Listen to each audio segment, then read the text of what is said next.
From the very beginning, I was fascinated by how an interpreter can convey meaning instantly without relying on dictionaries. I admired those who could express a single idea across languages and touch people from different cultures. Interpreting, for me, became a lifelong bridge, not just between words, but between minds as well. Over the years, that fascination has deepened into a profound sense of responsibility to convey not only meaning, but also respect, emotion, and understanding.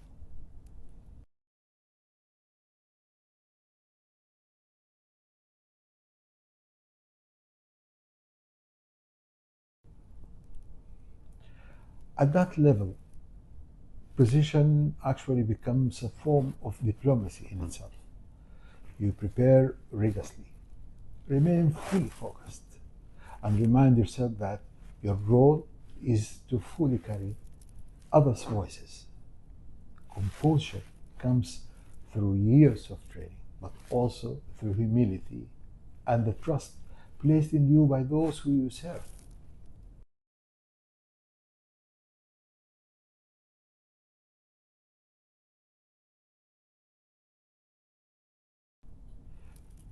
Multilingualism is diplomacy in action. It allows nations to speak and listen to each other with dignity. Through these three languages, which we use at the OIC, I have witnessed how interpretation can elevate dialogue from mere communication to genuine connection.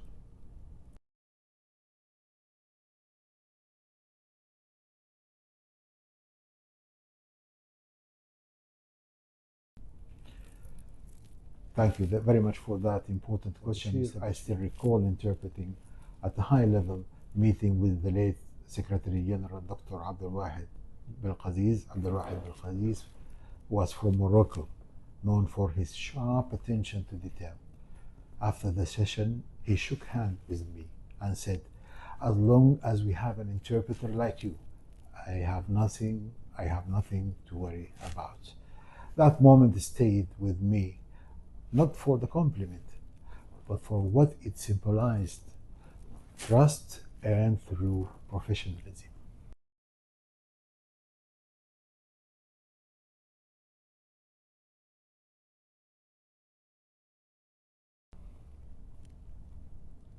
I actually strongly believe in the principle of knowledge sharing. I was fortunate enough to learn from pioneers in the field, and I feel responsibility to give back, especially in regions where access to formal training of interpretation is still limited. Training others means amplifying voices of understanding across generations and across borders.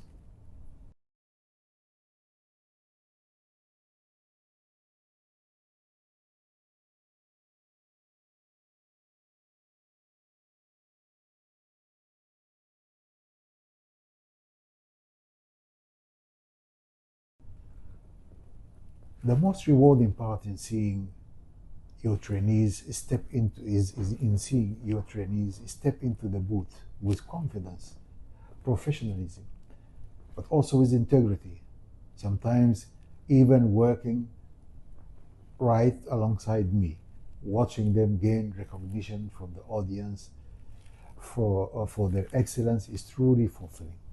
As a trainer, there is nothing that is greater reward than witnessing your trainees rise to the occasion and thrive in such demanding environments.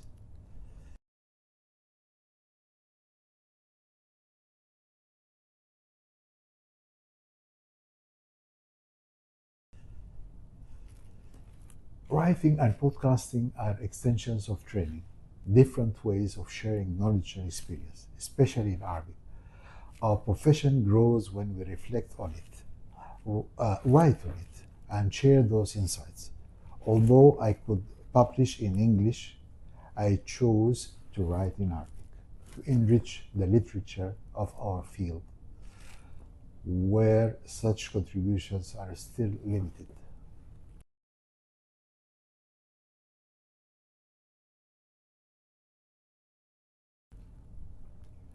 Be curious, stay humble, and never forget that your voice carries the meaning and responsibility of others. Master your languages, but also listen closely to people, contexts, and what's left unsaid.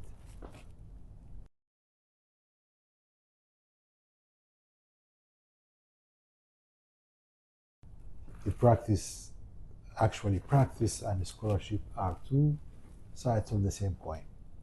Experience in the booth informs research, and academic reflection strengthens practice. Together, they create a more complete, thoughtful interpreter.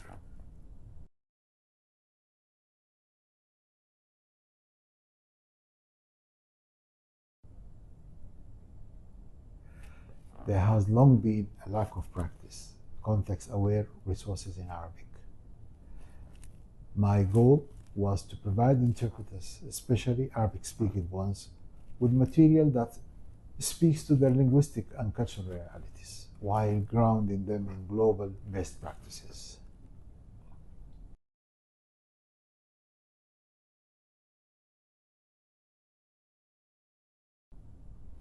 Stay true to the core values fidelity, humility, and service. Technology will evolve, there is no doubt, but human understanding and the interpreter's role in it will remain essential.